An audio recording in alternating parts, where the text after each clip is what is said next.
Welcome to True Crime Cases, where we delve into the darkest corners of human nature. Today's episode unravels a tale of husband's secret gay love affair with stepson ends in tragic murder.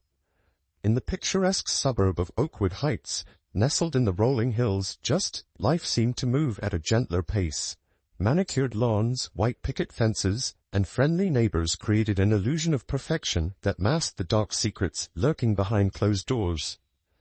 It was in this idyllic setting that a shocking crime would unfold, leaving the community reeling and forever changing the lives of those involved.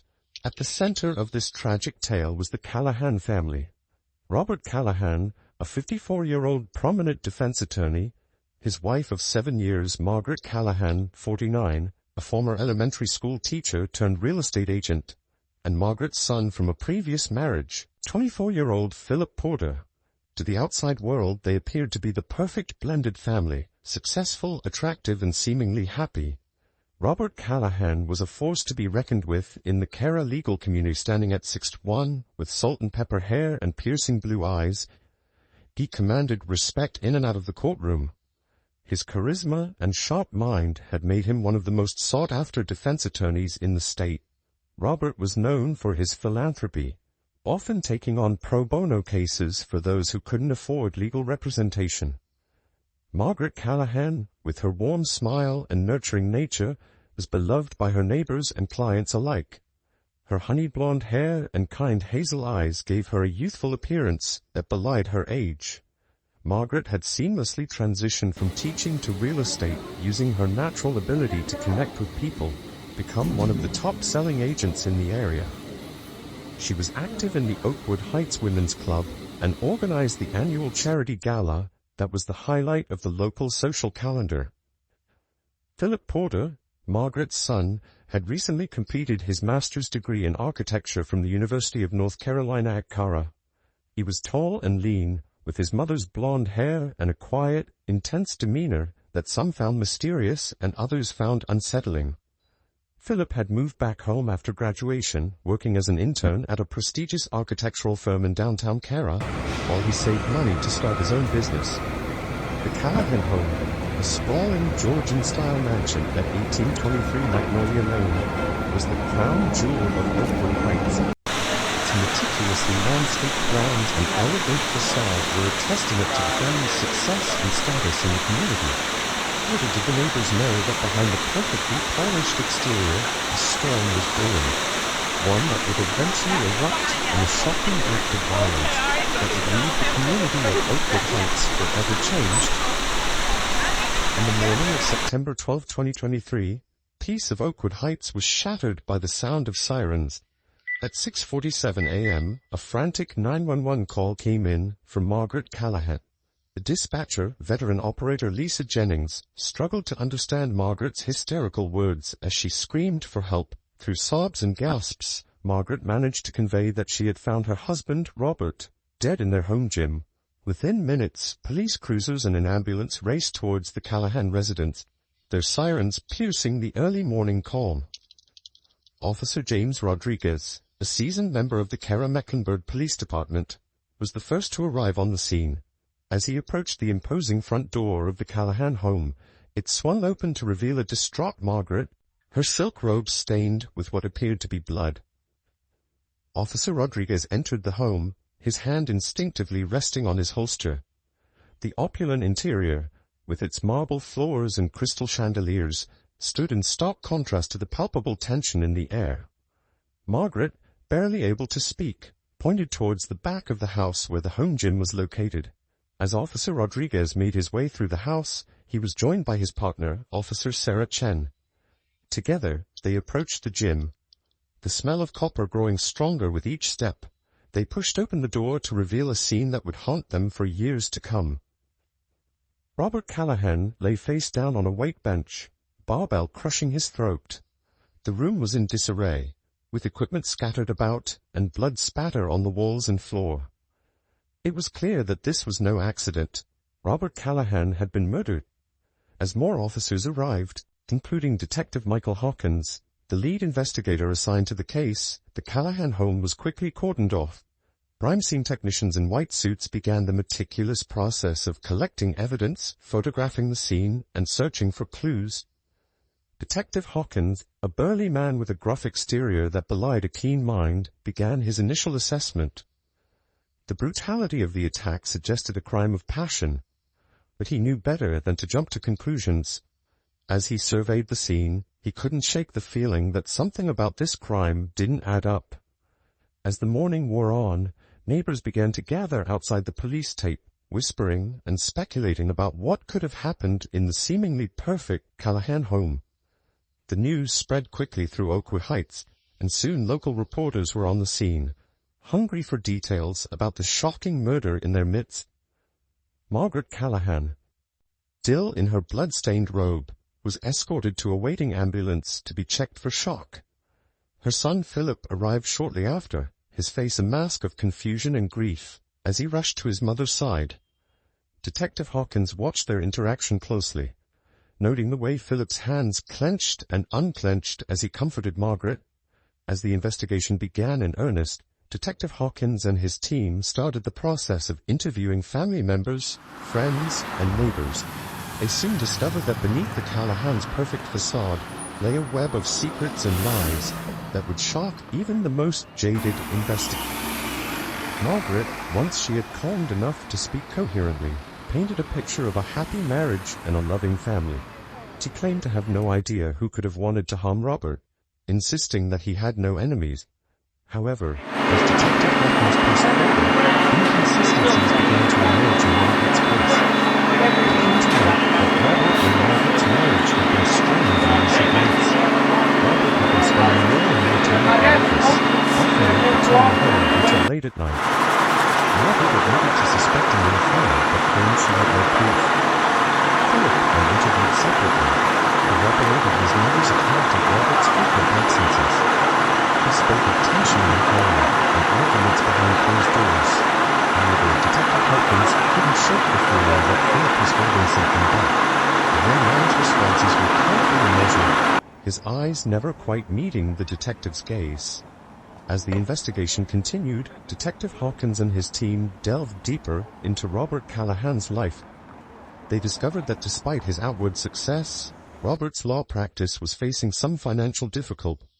Several high-profile cases had ended in unexpected losses, and there were whispers of ethical misconduct. This added another layer of complexity to the case, introducing potential motives beyond domestic strife. The autopsy report, delivered 3 days after the murder, provided more questions than answers. While it confirmed that Robert had died from asphyxiation due to the crushing weight on his throat, it also revealed something unexpected. There were defensive wounds on Robert's hands and arms, indicating a struggle. Even more surprising, DNA evidence found under Robert's fingernails didn't match Margaret. This new information sent shockwaves through the investigation team. Who had Robert been fighting with on the night of his murder?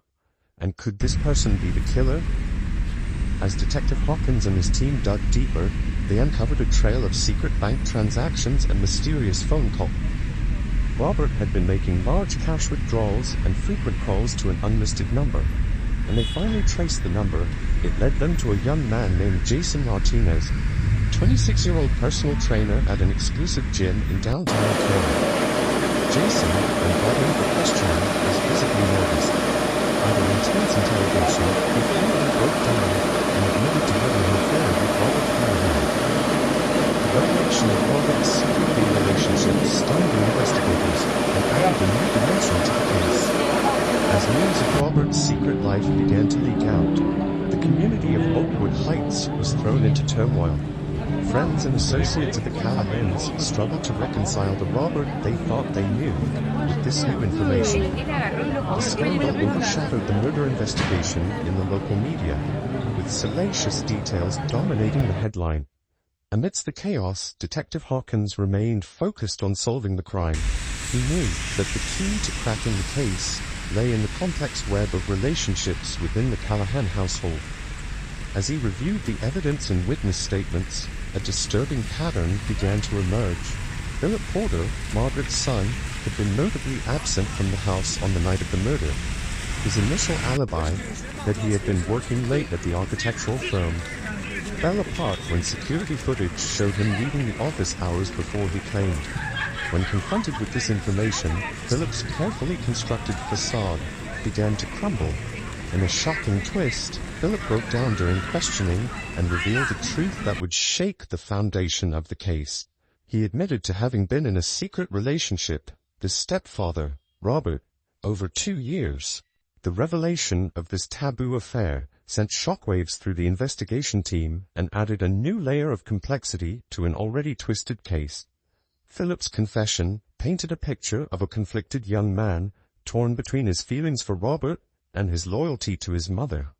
He spoke of stolen moments and whispered promises, the guilt that ate at him and the fear of discovery that haunted their every interaction.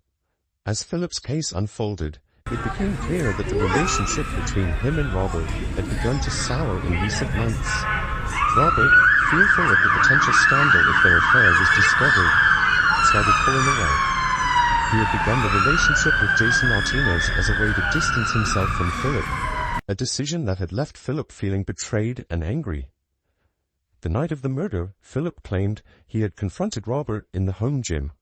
Their argument had escalated, turning physical. In the heat of the moment, Philip had pushed the barbell down on Robert's throat, not intending to kill him, but overcome by rage and hurt. By the time he realized the severity of what he had done, it was too late.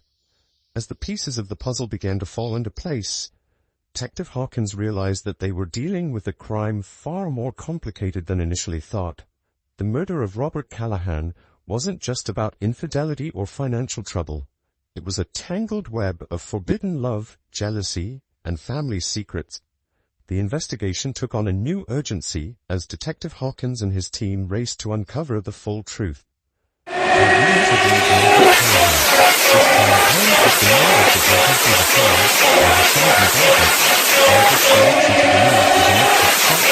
Anger and deep sorrow. She admitted to having suspected Robert of infidelity, but claimed she had no idea about his relationship with Philip.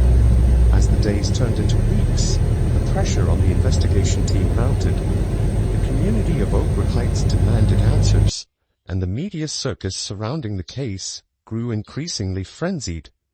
Detective Hawkins knew that they needed to solve this case not just for the sake of justice, to bring some semblance of peace back to the shattered community. The breakthrough came in the form of hidden cameras found in the Callahan home. Initially installed by Robert out of paranoia over his secret life being discovered, cameras had captured footage from the night of the murder. As Detective Hawkins and his team reviewed the video, the true sequence of events on that fateful night began to unfold. The footage showed Philip confronting Robert in the gym, their argument quickly escalating into a physical altercation. What happened next shocked even the seasoned investigators. Margaret Callahan entered the room, witnessing the fight between her husband and son. Cameras captured her reaction as she realized the true nature of Robert and Philip's relationship. In a moment of the blind rage and protective instinct, it was Margaret who had pushed the barbell down on Robert's throat, her face contorted with a mix of fury and anguish. Philip, stunned by his mother's actions, had helped her stage the scene to make it look like an accident, never imagining the depth of the investigation that would follow. Armed with this new evidence, Detective Hawkins brought Margaret and Philip in for final questioning. Faced with the irrefutable proof of their involvement, both mother and son confessed to their roles in Robert's death. Margaret admitted to striking the fatal blow, driven by a mixture of rage, betrayal, and a fierce desire to protect her son. Philip, torn between love for his mother and his complicated feelings for Robert, had helped Margaret cover up the crime. Together they had staged the scene to make it look like a tragic accident, never anticipating the scrutiny that would follow. As the truth came to light, the community of Oakwood Heights was left reeling. Picture-perfect family that had once been the envy of the neighborhood was revealed to be a facade hiding dark secrets and unthinkable tragedy. Friends and neighbors struggled to reconcile the people they thought they knew with the reality of what had transpired behind closed doors. The trial that followed was a media sensation. drawing attention from across the country. Margaret and Philip Callahan were both charged with murder, their fates now in the hands of a jury of their peers. The courtroom was packed each day as the sordid details of the case were laid bare for all to see. The prosecution painted a picture of a family torn apart by secrets and lies. They argued that Margaret's actions were premeditated, fueled by jealousy and a desire to protect her reputation. Philip, they claimed, was equally culpable, having initiated the confrontation that led to Robert's death, and then helping to cover up the crime. The defense team, led by Margaret's former colleague and friend, sought to portray their clients as victims of circumstance. They argued that Margaret had acted in a moment of temporary insanity, overwhelmed by the shocking revelation of her husband's betrayal. Philip, they claimed, was a victim of manipulation by an older authority figure, his actions driven by fear and confusion. As the trial progressed, the people of Oakwood Heights and beyond were glued to their television screens and social media feeds, hungry for every new detail. The case had captivated the public imagination, sparking debates about morality, family, and the dark underbelly of suburban life. Witnesses were called to testify, each adding another layer to the complex narrative. Jason Martinez, Robert's young lover, spoke of a man torn between his public persona and his private desires. Colleagues from Robert's law firm testified to his recent erratic behavior and mounting financial pressures. Neighbors and friends of the Callahans painted a picture of a family that seemed perfect on the surface, but was crumbling beneath the weight of its secret. As the trial neared its conclusion, tension in the courtroom reached a fever pitch. In a surprising turn of events, Philip took the stand in his own defense. His testimony was a gut-wrenching account of a young man caught between love and loyalty, manipulated by the very person who should have protected him. Philip's words seemed to sway some members of the jury, their expressions softening as he recounted the years of secrecy and emotional turmoil. However, prosecution was quick to point out the inconsistencies in his case and his role in covering up the crime. Margaret, advised by her lawyers, chose not to testify. Her silence spoke volumes to some, while others saw it as a strategic move to avoid further incrimination. After weeks of testimony and arguments, the case was finally handed over to the jury. The deliberations lasted for 3 days, during which time the community of Oakwood Heights held its collective breath. News vans camped outside the courthouse, and social media buzzed with speculation about the possible outcome. When the verdict was finally announced, it sent shockwaves through the courtroom and beyond. Margaret Callahan was found guilty of second-degree murder, while Philip Porter was convicted of accessory after the fact. The judge, taking into account the unique circumstances of the case, sentenced Margaret to 20 years in prison with the possibility of parole. After 15 years, Philip received a sentence of 5 years, with eligibility for parole to 3 years. His mother and son were led away in handcuffs. The once proud members of Oakwood Heights elite were a far cry from the polished, successful family they had once appeared to be. The courtroom erupted in a cacophony of gasps, cries, and the furious scribbling of reporters' pens. The aftermath of the Callahan case left an indelible mark on Oakwood Heights. The community, once known for its pristine lawns and friendly neighbors, was now synonymous with scandal and tragedy. Property values plummeted as families moved away, unable to bear the weight of the memories associated with the neighborhood.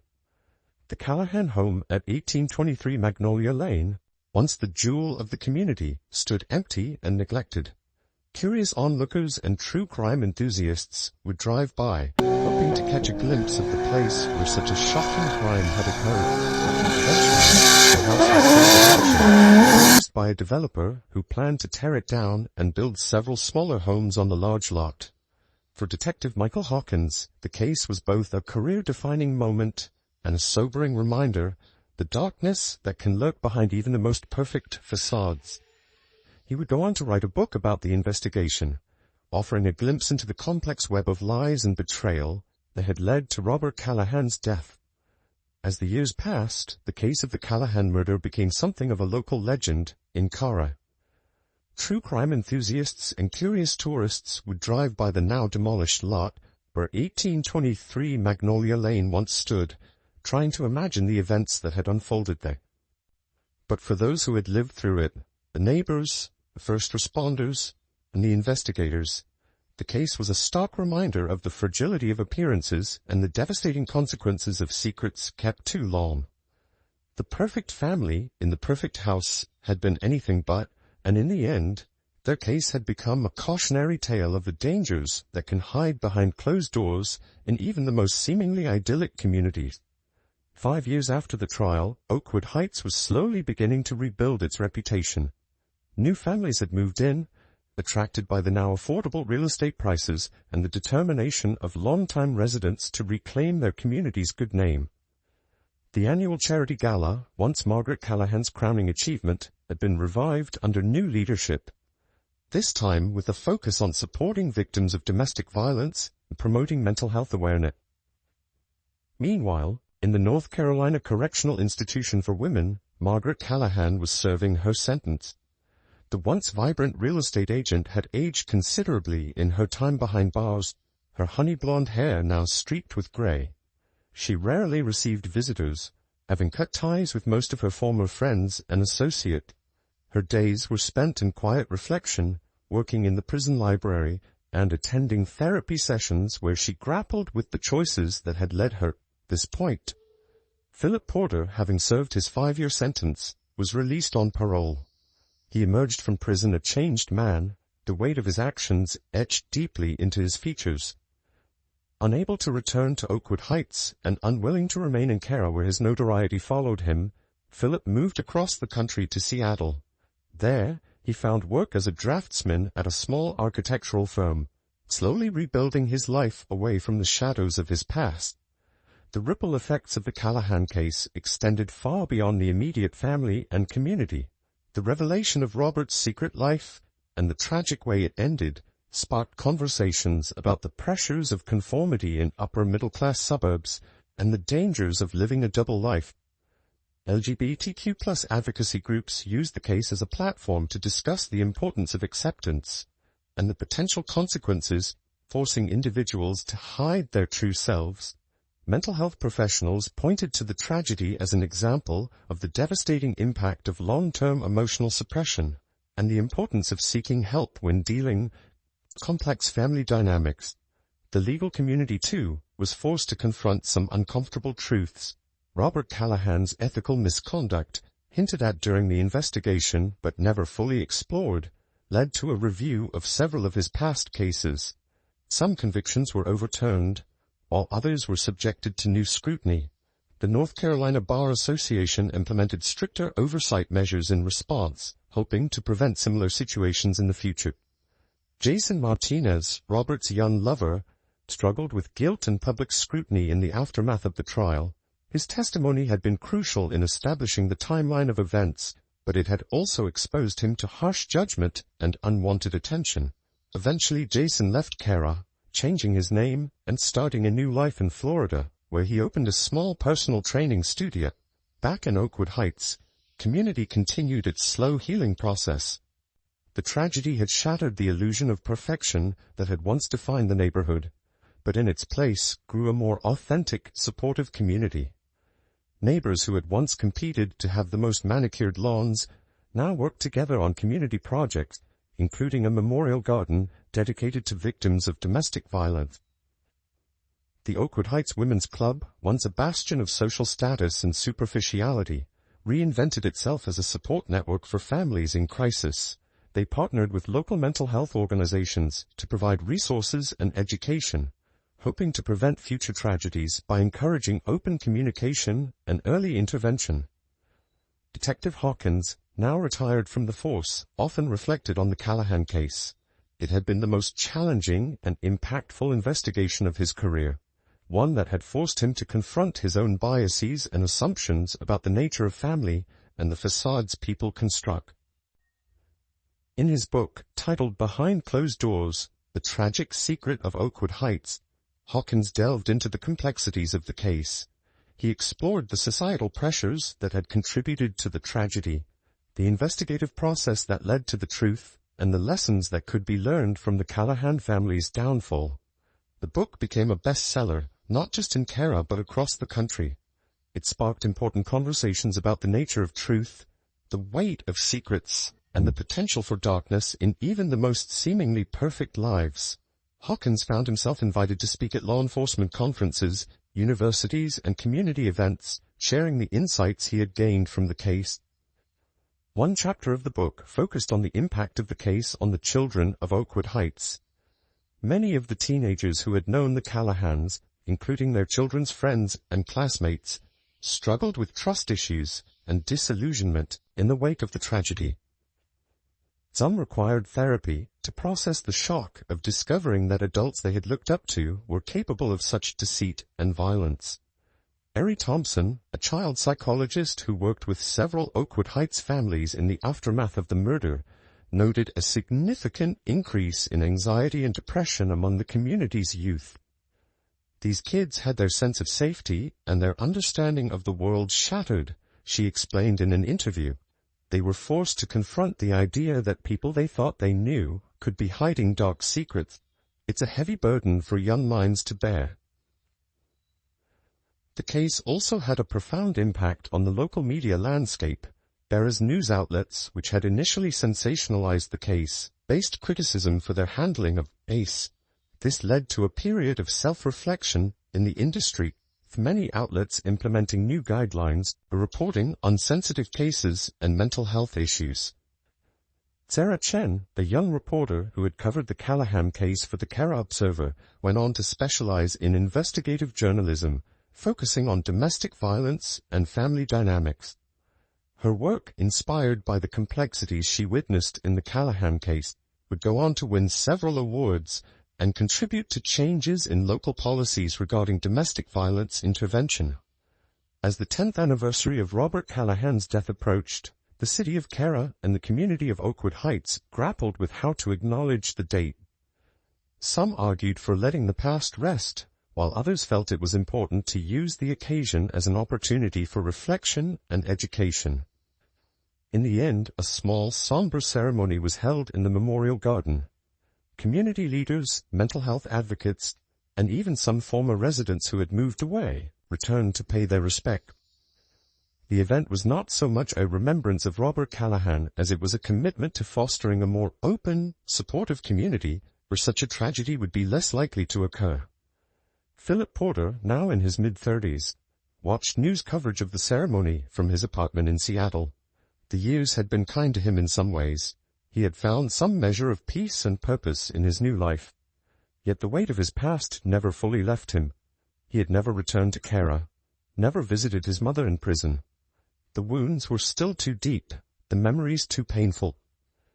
In her prison cell, Margaret Callahan also marked the anniversary in quiet reflection. She had long since accepted her role in the tragedy, but the pain of losing both her husband and her son, in very different ways, never lessened. She had used her time in prison to earn a degree in psychology, hoping to one day use her experience to help others avoid the pitfalls that had led to her downfall. As night fell on Oakwood Heights, the Memorial Garden glowed softly with candlelight.